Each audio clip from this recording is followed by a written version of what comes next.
Oh, my goodness. All right, guys, I guess I had it wrong. I told you that Nico's fight was going to be fight of the night. My goodness, I mean, I guess that's the reason you got to keep going. Okay, so Kattar and Stevens goes out. Now, these guys, in all fairness, if you were to give your prediction ahead of time of what the fight of the night is going to be, you're going to say it's Kattar and Stevens, right? Anybody that's willing to stand in the pocket with Jeremy Stevens, you're all right in my book.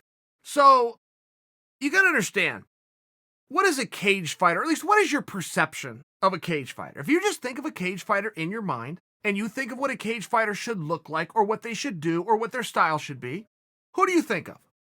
I'll tell you, number one, you think of Robbie Lawler. Number two, and possibly 1B, you think of Jeremy Stevens. All right, Jeremy Stevens is rough as they come, and you go look at his schedule, much like Robbie Lawler's. Nobody's done him a damn favor. So he's going to go fight with Kattar. Now, Kattar is so good, but he kind of floats under the radar. Kattar is so good that he almost ruined the coming out party for Zabit. There was a following, a push to get Zabit a world title fight. Kattar challenged him to the extent that people go, well, you know what, maybe Zabit isn't ready for the title. Excuse me, Zabit could fight for a title any day of the week. Zabit is good enough. What you missed is that Kattar's also very good. That's what you missed. And people chose to write the story and the narrative of that fight as though Zabit underperformed instead of recognizing Calvin Kattar for what he is, which is a future star, contender, champion, period. Now let's break down this fight in the X's and O's. All right, they come out there and fight. Jeremy does what Jeremy does, which is when that ref says go, Jeremy comes and gets himself in a fist fight. And Kattar was having a hard time keeping up. He was being very reactive as opposed to proactive. Now, I got to give Kattar credit.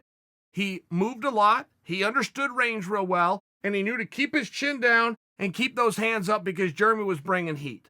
Now, Jeremy had clearly studied Kattar because Kattar has struggled in the past at defending leg kicks. So Jeremy was landing him. He was chopping him down, and they were hurting too. There was a number of times where Kattar even switched and went to a southpaw stance. He's generally an orthodox fighter. He's preferably an orthodox fighter. He'd have switched to southpaw because his leg was hurting. Every time he'd switch back, boom, Jeremy chop it again. So they get into the second round, and the one thing that was a little bit of a problem if you were a Jeremy Stevens fan, you knew that Kattar hadn't put his foot down on the pedal yet. You knew that Kattar was spinning the first round, and Kattar lost it, and he lost it handily. But you could also tell the detective work, the computer was going off. You could just tell the way Kattar was looking at him, the way he was measuring him, the way that he was moving, the way that he was protecting himself and defending. He was doing some math.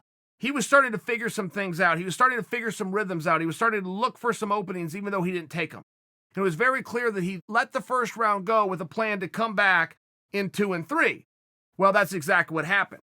So they go get in a dogfight in round 2. Just as good as the first round, except now more offense by Kattar. Jeremy never changes. Jeremy's coming after your ass, and that's just the way that's going to be. Any coach anywhere could sit him down and talk to him and try to put strategies and say, it's too late, it's not going to happen. Jeremy's a cage fighter. He's in a cage. He's going to go get in a fight. But Kattar was a little bit more methodical, and he did start to see some openings, and ultimately he found one. He was able to put Jeremy down, followed up. The referee had no choice. He separated him. But, I mean, what a contest.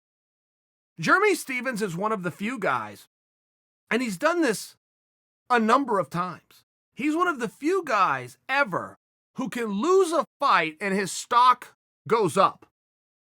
Jeremy will be a main event of an undercard, lose a fight, and find himself on a main card. He could lose a fight. He'll find himself in a co-main event. I mean, he's one of these guys. It happened again tonight. There's no way you could possibly watch that fight and come away with anything less than Jeremy Stevens is a stud.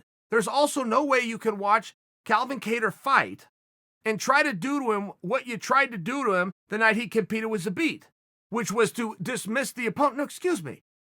Calvin Kattar has arrived. The hardest division in all of mixed martial arts, which is 145, has yet another contender.